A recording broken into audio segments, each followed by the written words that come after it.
અને હવે વાત કરવી છે ચંડોળા ડિમોલિશન પાર્ટ 2 ની।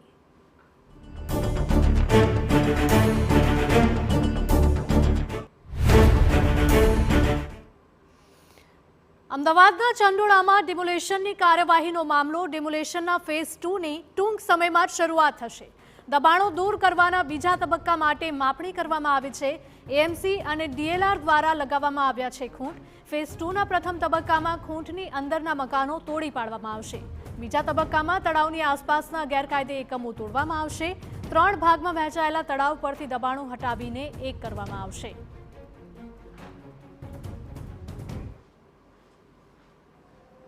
અમદાવાદના ચંડોળા તળાવમાં થયેલા ગેરકાયદેસર બાંધકામો તોડવાની કામગીરી તો કરવામાં આવી, પરંતુ હજુ પણ કેટલાય એવા બાંધકામો છે કે જે દૂર થયા નથી। કેટલાક લોકો સ્વૈચ્છિક રીતે પોતાના મકાનો ખાલી કરી રહ્યા છે, કારણ કે છેલ્લા કેટલાય દિવસોથી લાઇટ ન હોવાના કારણે કેટલાય લોકો પોતાના વસાહતોમાંથી અન્ય જગ્યાએ શિફ્ટ થઈ રહ્યા છે। તો બીજી તરફ ડીએલઆર વિભાગમાંથી એટલે કે ડિપાર્ટમેન્ટ ઓફ લેન્ડ રેકોર્ડ દ્વારા ખૂંટ લગાવવાની કામગીરી કરવામાં આવી રહી છે। જે રીતે નિશાન લગાવી અને ખૂંટ લગાવવામાં આવ્યા છે કે જે તળાવની હદ હતી તે આ જગ્યા સુધી હતી।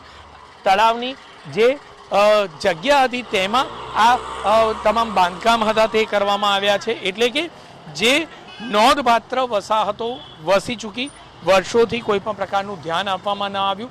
અંદાજે જોઈએ તો 16,000થી વધુ નાના મોટા આવાસો વસી ચૂક્યા છે કે જેમાં હવે તેને દૂર કરવાની કામગીરી કોર્પોરેશન દ્વારા હાથ ધરવામાં આવશે અને તળાવનું ડેવલપમેન્ટ કરવામાં આવશે। કેમેરામેન ઇમરાન શેખ સાથે જિગ્નેશ પટેલ, TV9 અમદાવાદ।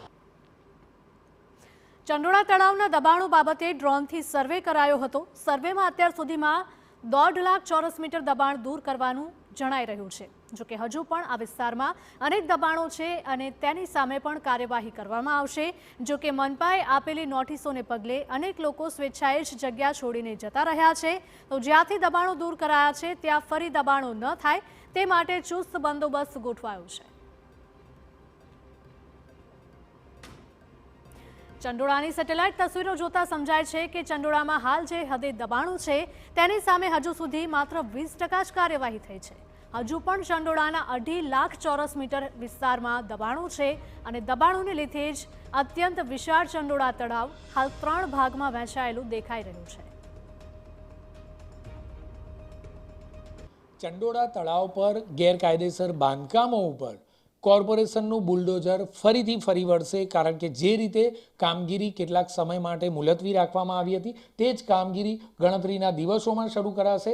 આખરે આ કામગીરી જે વિસ્તારમાં કરાશે તે અમે દર્શાવીશું કે મેપમાં આ સ્પષ્ટપણે દેખાઈ રહ્યું છે કે 1-2 નહીં પરંતુ સંખ્યાબંધ ગેરકાયદેસર બાંધકામ રહેણાંક અને કમર્શિયલ બની ચૂક્યા હતા અને આજ તમામ જે દબાણો ગેરકાયદેસર હતા તે તોડી પાડવામાં આવશે।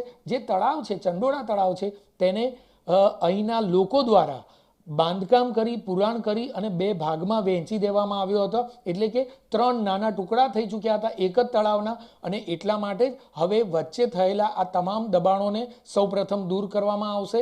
સાથે જ ડીએલઆર વિભાગ દ્વારા સ્પષ્ટપણે ખૂંટ મારી દેવામાં આવ્યા છે કે જે તળાવની જે હદ હતી તે આખરે કયા પ્રકારની હતી, જે તળાવની જે વિસ્તાર છે તે કેટલે સુધી વિસ્તાર વ્યાપેલો હતો।